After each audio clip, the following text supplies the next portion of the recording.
Challenging star Darshan ಅಭಿನಯದ Kaatera cinema ಈಗ ಒಂದು ಸಿನಿಮಾ ಆಗಿಲ್ಲ, 100 ಕೋಟಿ ಸರದಾರನಾಗಿ ಕಾಟೇರ ಮುನ್ನುಗ್ತಿದ್ದಾರೆ. ಸೊ ಇದ್ರ ಬಗ್ಗೆ ಮಾತನಾಡೋದಕ್ಕೆ ನಮ್ಮ ಜೊತೆ ಇದ್ದಾರೆ ಸಾಹಿತಿಗಳಾದ ವಿ ನಾಗೇಂದ್ರ ಪ್ರಸಾದ್ ಅವರು. ಅವ್ರನ್ನ ಮಾತಾಡ್ಸೋಣ. ಸರ್, ಕಾಟೇರ ಸಿನಿಮಾ, ಸೊ ನೀವು ಕೂಡ ಆ ಸಿನಿಮಾದ ಒಂದು ಪಾರ್ಟ್ ಆಗಿದ್ದೀರಾ.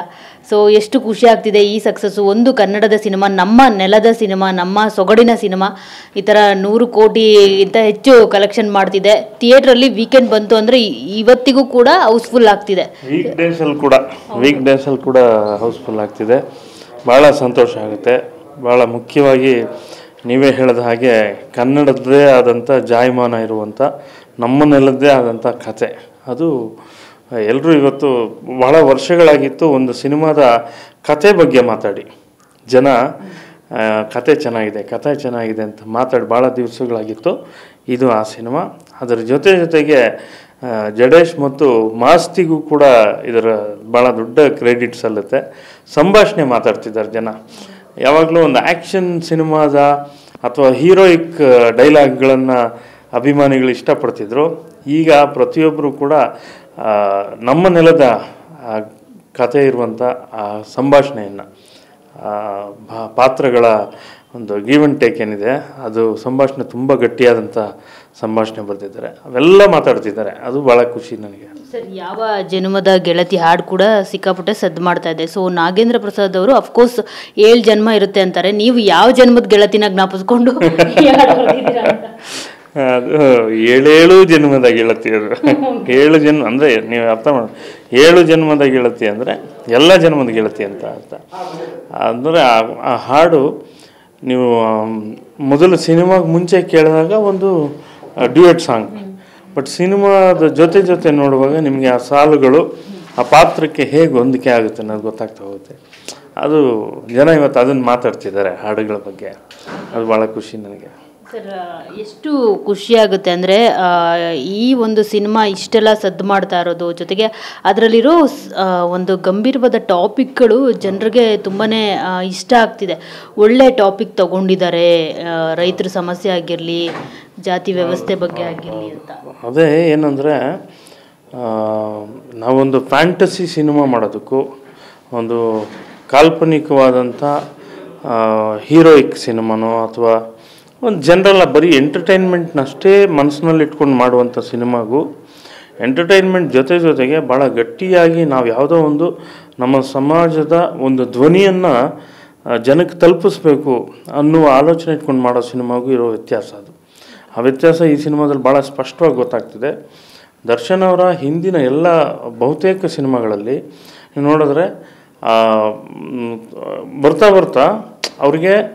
ಅವ್ರಿಗೆ ಅಂತ ಪಾತ್ರ ಸೃಷ್ಟಿ ಮಾಡೋಕ್ಕಿಂತ ಅಂದರೆ ಅವ್ರನ್ನ ಇಟ್ಕೊಂಡು ಕಮರ್ಷಿಯಲ್ ಆಗಿ ಆ್ಯಕ್ಷನ್ನು ಎಲ್ಲ ನಾನು ಅವ್ರು ಯಾರನ್ನೂ ಅದು ತಪ್ಪು ಅಂತ ಹೇಳ್ತಿಲ್ಲ. ಯಾಕೆಂದರೆ ಅವು ಕೂಡ ಭಾಳ ದೊಡ್ಡ ಯಶಸ್ವಿ ಸಿನಿಮಾಗಳು ಎಲ್ಲವೂ.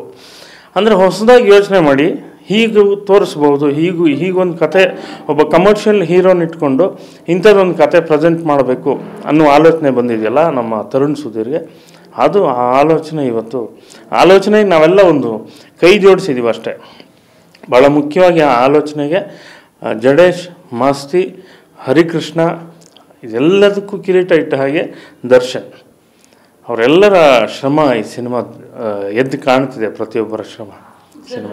ದರ್ಶನ್ ಅವ್ರಿಗೆ ಸಾಕಷ್ಟು ಹಾಡುಗಳನ್ನ ಬರೆದಿದ್ದಾರೆ. ಎಷ್ಟು ವರ್ಷಗಳಿಂದ ಹಾಡು ಬರೀತಾ ಇರುವಂಥದ್ದು ನೀವು? ಎಷ್ಟು ವರ್ಷಗಳಿಂದ ಅವ್ರ ಜೊತೆಗೆ ಒಡನಾಟ?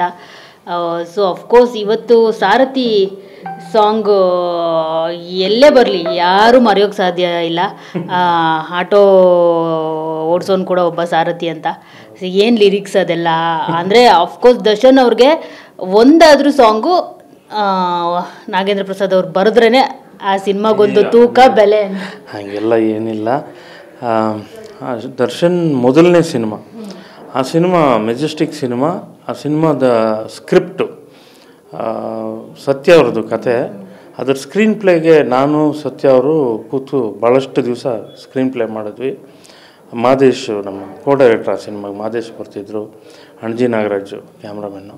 ಸೊ ಅದ್ರದ್ದು ಮೆಜೆಸ್ಟಿಕ್ದೇ ಒಂದು ಇತಿಹಾಸ ಇದೆ ಬಿಡಿ. ಯಾರು ಹೀರೋ ಮಾಡಬೇಕು ಅಂಥೇಳಿ ಚರ್ಚೆಗಳಾಗ್ತಿತ್ತು. ಆಗ ಅಣಜಿ ನಾಗರಾಜು ನಮ್ಮ ತೂಗ್ದೀಪ್ ಶ್ರೀನಿವಾಸ್ ಅವ್ರ ಮಗ ಇದ್ದಾನೆ, ನಾನು ಕರ್ಕೊಂಬರ್ತೀನಿ ಅಂತ ಹೇಳಿದ್ದು. ಆಮೇಲೆ ಇವರೆಲ್ಲ ಒಂದು ಯಾವುದೋ ಲೊಕೇಶನ್ ಮಾಡ್ತಿದ್ದೀನಿ, ಎಲ್ಲರೂ ಹೊರಟರು ಅಲ್ಲಿಗೆ ನೋಡೋದಕ್ಕೆ, ಆ ಹುಡುಗನ ನೋಡ್ಕೊಂಬರೋಣ ಅಂತ. ನಾನು ಅವತ್ತು ಹೋಗೋಕ್ಕಾಗಿಲ್ಲ.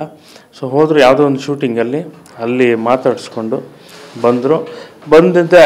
ನನಗೆ ಹೇಳಿದ್ರು, ನಾನು ನೋಡಿರಲಿಲ್ಲ, ಮಧ್ಯಾಹ್ನ ಸೀರಿಯಲ್ ಬರುತ್ತೆ, ಆ ಹುಡುಗನ ನೋಡಿ ಸೀರಿಯಲಲ್ಲಿ ಅಂತ. ನಾನು ಮಧ್ಯಾಹ್ನ ಅಲ್ಲೇ, ನಾನು ಸತ್ಯ ಇರಲಿಲ್ಲ, ಸತ್ಯ ಹೋಗಿದ್ರು. ನಾನು ಸೀರಿಯಲ್ ಹಾಕ್ಕೊಂಡು ನೋಡಿದೆ, ಭಾಳ ಇಷ್ಟ ಆಯಿತು. ಅದಾಗ ಮಾರನೇ ದಿವಸನೇ ದರ್ಶನ್, ನಾನೊಬ್ಬನೇ ಇದ್ದೆ ರೂಮಲ್ಲಿ, ದರ್ಶನ್ ಬಂದು ಕೂತು ಅಲ್ಲಿಂದಲೂ ನನಗೆ ಒಡನಾಟ ಇಲ್ಲಿ ತನಕ ಅದೆಲ್ಲ. ಬಟ್ ಟರ್ನಿಂಗ್ ಪಾಯಿಂಟಲ್ಲೆಲ್ಲ ನೀವಿದ್ದೀರಾ, ಸಾರಥಿ, ಈಗ ಕಾಟೇರ. ಕೆಲಸ ಮಾಡೋದಷ್ಟೇ ಇಲ್ಲ, ಭಾಳ ಖುಷಿ ಆಗುತ್ತೆ. ನಾವು ನಮ್ಮ ನಾವು ಮೊದಲನೇ ಸಿನಿಮಾಗೆ ನಾನು ಹಾಡು ಬರೆದೆ ಅಂದರೆ ಎಲ್ಲ ಹೊಸಬ್ರು ಆ ಸಿನಿಮಾದಲ್ಲಿ ಇದ್ದಿದ್ರಲ್ಲಿ ನಾನೊಬ್ಬನೇ ಒಂಚೂರು ಹಳಬ.